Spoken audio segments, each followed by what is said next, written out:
Dans cette session, on va déguster des vins qui ont été embouteillés au même temps, dans le même jour, mais avec deux bouchons différents. Et alors, on va faire une dégustation pour voir s'il y a effectivement quelque influence du bouchon ou de l'obturateur sur l'évolution du vin. Très bien. Ah ben on va voir ça. Donc, on a un vin qui est portugais. Oui, effectivement, c'est un vin de Douro. Voilà. C'est un vin de Douro, un vin rouge de Douro, qui a déjà 28 mois en bouteille. 28 mois de bouteille. Donc, ça, c'est important parce que c'est une jolie durée. Hein. Donc, effectivement, s'il y a des différences, on devrait commencer à pouvoir les déceler. Maintenant, on peut faire une comparaison plus facile. Bon, ben... C'est un vin du Douro, hein, donc c'est du vin rouge. Hein. Voilà. Il y a de la couleur.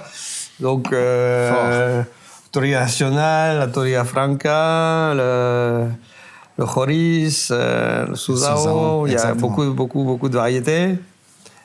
Mais surtout des variétés qui sont très riches en pigments, en couleurs. Hein. Et donc là, déjà, dans l'aspect, c'est quelque chose qui est rassurant. On a un vin qui correspond à son origine. Mais entre les deux verres, honnêtement, à l'œil, je ne fais pas de différence. Ouais, c'est vrai ça. Voilà.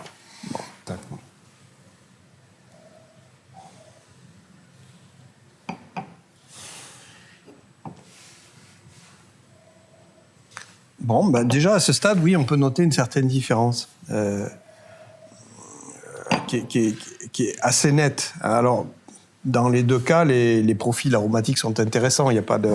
Il n'y a pas un profil meilleur que l'autre, mais il y a des profils différents. C'est clair, c'est net, c'est précis. Dans le verre numéro 2, on a un fruit qui est plus juvénile et qui est plus fermé. Je ne dirais pas qu'il y ait une note de réduction, mais comparaison avec le même vin, puisque, encore une fois, c'est le même vin, hein, embouteillé le même jour, bouché différemment. Ouais. Et ici, on a un fruit qui est plus ouvert, c'est-à-dire que quand j'utilise le terme ouvert, c'est qu'on a une perception aromatique qui est à la fois un petit peu plus intense, hein, en termes d'intensité, de puissance, et en termes de profil, on a aussi quelque chose d'un peu différent. Là, on est sur un fruit un petit peu plus juvénile, plus basique, et là, on commence à avoir un vin... Est-ce qu'on peut dire un petit peu plus de complexité ? Un peu plus complexe, un peu plus développé. Voilà. Hein. Et a fortiori, donc, quand on passe à la deuxième étape, où on va passer à la phase d'agitation, pour exacerber et intensifier les différences,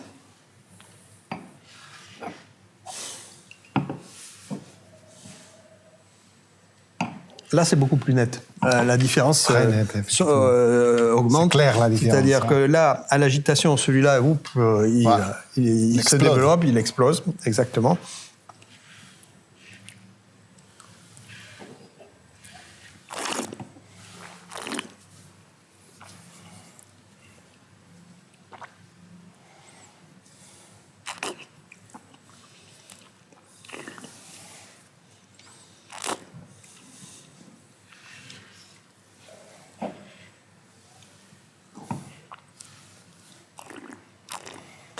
Alors, là, c'est, je dirais, encore aussi net à la dégustation. Alors, je commencerai par le verre numéro 2, par le côté qui me plaît un peu le moins, à savoir que, bon, lui, très bon vin, hein, les deux sont très bons vins, très typiques de leur région, et surprenant, dans les deux cas, belle fraîcheur. Parce que souvent, les Douro supérieurs, on va leur dire c'est des vins qui sont parfois un peu lourds, quoi. Et non, là, on a des raisins mûrs, mais frais, pas surcuits, pas surmûrs. Donc ça, c'est très intéressant parce qu'ils sont agréables à goûter, presque rafraîchissants. et on peut les imaginer en perspective de vieillissement sans aucun problème. C'est pas des vins du tout fatigués. Bon, là, ils sont très jeunes, évidemment, mais ce qui différencie dans le verre 2, c'est que le vin est un petit peu plus serré, un peu plus fermé. Il n'y a pas une grosse différence de tannicité ou d'astringence, mais il y a une petite différence d'amertume que je note dans le verre numéro 2, que je note pas, beaucoup moins, dans le verre numéro 1. Le verre numéro 1, néanmoins, à ce stade, aujourd'hui, est un petit peu plus ouvert, un petit peu plus agréable, un petit peu plus généreux, à la fois en intensité aromatique, en qualité aromatique et en équilibre de bouche. Celui-ci, c'est le même vin. Si on ne le sait pas, c'est pas si évident de dire que c'est strictement le même vin. Alors, c'est de la même famille, c'est clair, net et précis. Il est un petit peu plus austère.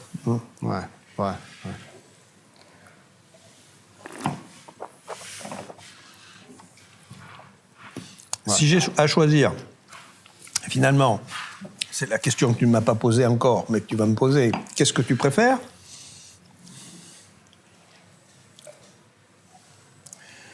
Bon, il faut dire que pour moi c'est clair, mais je veux t'écouter. Non, je pense qu'on a la même conclusion. Si je dois boire un vin aujourd'hui, choisir entre celui-ci et celui-là, je prends le verre numéro 1. Sans doute, le vin numéro 1. Sans doute, voilà. Le verre numéro 2, il paraît un petit peu plus rustique. Voilà. Alors, si on ne savait pas que c'était le même vin, c'est clair que je dirais, je préfère nettement le vin numéro 1 au vin numéro 2. Mais il s'agit du même vin. C'est simplement l'obturateur qui change. Donc, les conditions d'évolution, au vieillissement, en bouteille. Donc, celui-là, c'est clair qu'à cette date, à ce stade, il est beaucoup moins sexy. Voilà. Alors, j'irai... de quoi on parle ? Voilà, j'irai vous dire de quoi on parle. Alors, c'est incroyable, comme un vin embouteillé dans le même jour, après 28 mois en bouteille, finalement, la différence était l'obturateur. C'est incroyable comme l'obturateur a donné cette différence. Alors, sur le vin 1, nous avons un bouchon naturel. D'accord. Un bouchon naturel. Et sur le vin 2, nous avons un bouchon micro-aggloméré. Le premier, c'est un bouchon naturel à Morim, évidemment. Et l'autre, c'est un bouchon micro-aggloméré produit par un autre producteur. D'accord. Donc, OK, on va essayer d'interpréter les différences. Donc, la dégustation, c'est très bien, mais il y a toujours cette dimension subjective dans l'appréciation, dans la description. Donc là, vous avez réalisé quelques analyses supplémentaires là-dessus. Un panel de dégustateurs également qui est intervenu avant nous. Donc je vois que finalement le panel de dégustateurs et notre dégustation d'aujourd'hui, Dieu merci, elle correspond parfaitement. Donc avec une différence qui est assez notable et significative, alors que les dégustateurs appellent réduction. Pour moi, c'est pas de la réduction, parce que quand je parle de réduction, c'est un défaut. Un défaut. Voilà. Donc, mais par contre, le caractère fermé, ça c'est clair. Voilà, c'est une évolution plus réductive. Oui, c'est clair. Ça. Donc, ce qui sera intéressant dans le futur, c'est peut-être mesurer des composés volatiles et odorants liés à ce type d'évolution. Donc, des composés soufrés, les mercaptans, etc. Donc, ici, je ne sens pas de caractère mercaptan au réduit, mais par contre, on peut s'attendre à des différences de concentration, parce qu'on sait très bien aussi que les mercaptans, les composés soufrés volatiles, ont un effet muting sur l'arôme fruité des vins, c'est-à-dire qu'ils éteignent la perception, la détection des composés aromatiques du vin. Alors, c'est exactement ce qu'on sent ici. Je pense que c'est ça, parce qu'on n'est pas dans le niveau de la réduction défectueuse, mais on est dans le niveau de atténuation de l'intensité et de la qualité aromatique. Donc ça, c'est ce qui est le plus flagrant pour nous ce jour, et qui a été le plus flagrant pour les dégustateurs auparavant. Moi, personnellement, mais c'est parce que je suis peut-être un petit peu plus sensible ou focalisé sur ce caractère-là, c'est la notion d'amertume. D'amertume. Tu le sens un petit peu plus? Moi, l'amertume, j'aime beaucoup les amers. J'aime beaucoup les amers, tant qu'on ne peut pas les qualifier d'amers. Voilà. Alors l'amertume, pour toi, c'est déjà pas bon. C'est intéressant, c'est nécessaire parce que c'est ce qui fait saliver et ce qui va donner de la relance au vin, tant dans les vins blancs que dans les vins rouges. Hein. Mais il ne faut pas que ce soit à un moment donné perceptible en tant qu'amer. Voilà. Ouais. Et là, pour moi, il y a une petite différence qui se note dans le verre numéro 2, avec une notion d'amertume un peu plus évidente qui déséquilibre un petit peu le vin. Voilà. Bon. Ouais. Alors maintenant, si on regarde, vous avez fait des analyses de composés volatiles et odorants. Oui. Alors dans les vins rouges, c'est toujours complexe d'analyser les composés volatiles et odorants, parce qu'il y en a des centaines, il y en a des milliers. Il n'y a pas une molécule qui intervient plus qu'une autre, et elles interagissent toutes entre elles. Il y a certaines plus puissantes, plus importantes que d'autres. Mais bon, là, ce qu'on va plutôt regarder, je pense, c'est plutôt des équilibres dans les grandes familles. Exactement. Alors, ce que l'on note assez clairement quand vous avez fait ces analyses, c'est que finalement, bon, dans la catégorie des composés volatiles et odorants qui interviennent dans l'arôme des vins, notamment dans l'arôme des vins plutôt jeunes, parce qu'on a affaire à un vin jeune, ce sont toute la famille des esters éthyliques qui proviennent de la fermentation alcoolique et malolactique des vins, hein, avec des composés qui sont très importants dans les nuances de fruits rouges, de fruits frais, etc., et que l'on a à ce stade-là. Voilà. Ce que nous avons ici. Voilà, tout à fait. Avec une nuance plus épicée dans le verre numéro 1, mais on a la même famille aromatique. Voilà. Alors là, ce qu'on se rend compte, c'est que finalement, si on regarde la somme des esters éthyliques, tous ramenés entre eux, on a une concentration qui est plus faible dans le verre numéro 2 que dans le verre numéro 1. Hein. Voilà, ça peut expliquer aussi, en plus du caractère plus réductif, une intensité aromatique un peu plus faible et une complexité aromatique un petit peu plus limitée dans le cas du verre numéro 2.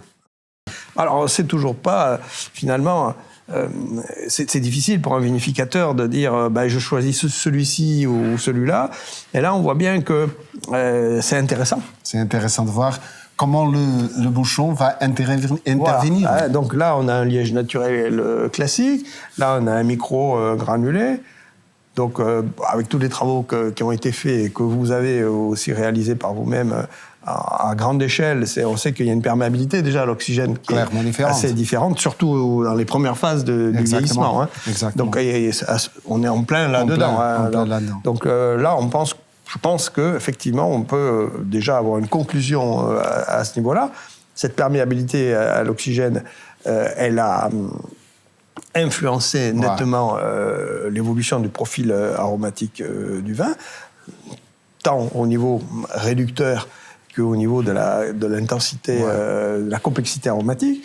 La deuxième chose, c'est ce résultat un peu intriguant quand on regarde la concentration de composés volatiles dans différentes familles de composés volatiles, où on voit que on en a un petit peu moins avec les micro-granulés. Résultat assez constant, hein. Et pas simplement avec les micro-granulés, mais on sait que dès qu'on utilise des composés plus hydrophobiques dans la composition des obturateurs, a fortiori s'il s'agit des bouchons plastiques, des joints en polymère plastique, en fonction de la nature du polymère et de la nature de la solution agglomérante pour les microgranulés, on rajoute des produits qui vont avoir une tendance à refixer les arômes. Hein, ce qu'on appelle le phénomène de scalping, qui est très bien connu dans le domaine agroalimentaire avec les emballages.